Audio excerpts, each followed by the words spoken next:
Nothing personal, my dear, but you are not wanted. In point of fact, you have never been wanted. You wanted to be wanted more than anything. This wasn't your fault, really. It was, in a way, a sort of biological imperative. You were built with this desire to be desired. Whoever created you must indeed be possessed of a sick sense of humor. After all, he put into your heart a drive that can never be satiated, because you want to be wanted, when in fact you will never be wanted, much less needed, much less loved. I do not convey this to you out of sadism or cruelty, though I and others like me are not in the least possessed of empathy, at least not towards the likes of you. And though I only pretend to love you while truly using you parasitically, draining your essence utterly until you are entirely used up, this behavior on my part is not the result of any ill will towards you.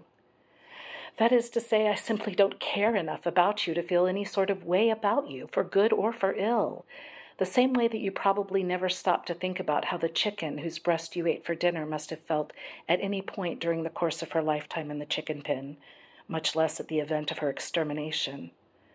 You are to me like that chicken breast was to you, a means of sustenance, a thing to be swallowed, to be digested, and whose indigestible parts are to be flung into the fire.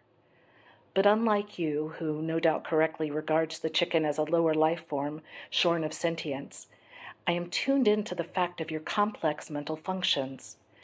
I do not in the least care about your well-being, to repeat what was stated above, but that does not preclude me from a sort of detached curiosity concerning that which makes you desire the very thing that is sure to destroy you.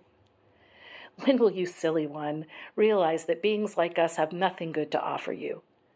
Are you really as hapless as the sailors in your myths, so captivated by the siren's sweet, dreamy anthem of promise that you wreck your sturdy vessel on the jagged rocks?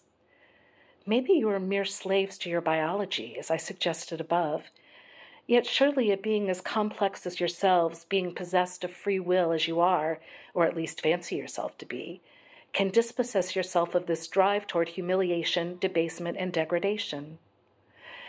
Really, truth be told, you disappoint me. As I feast avidly upon the entrails of your deflated spirit and absorb with relish the essence of your diminished and dissolved being, I find it strangely wanting.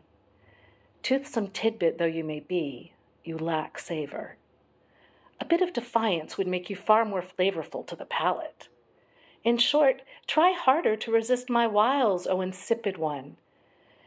Even if you don't manage ultimately to elude my clutches, your determined resilience will at least endow your innards with a zest that shall enliven my taste buds and provide my ritual sessions of solemn devourment with an atmosphere of much greater mirth and enjoyment.